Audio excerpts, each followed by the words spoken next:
Hi friends, मेरा नाम सुनील है। मैं राजस्थान से से हूँ। मेरा पहला व्लॉग है। मैं आपको मेरे वीडियो में अपने गांव और शहर के बारे में बताऊंगा।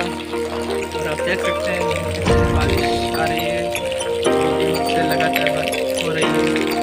तो मैं अपने यूट्यूब चैनल पे कॉमेडी वीडियो डालता रहता हूँ। तो आप लोग मेरे चैनल को सब्सक्राइब करें और हो सके तो ज़्यादा से ज़्यादा शेयर करें। देख सकते हैं 2 दिन हो गए और हमारे गांव में 2-3 दिन से लगातार बारिश चल रही है और अभी भी बारिश आ रही है।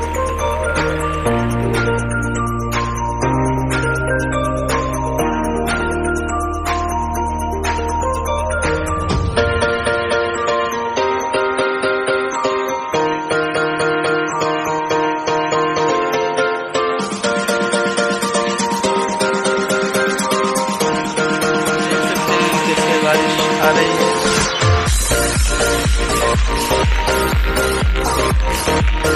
सकते हैं।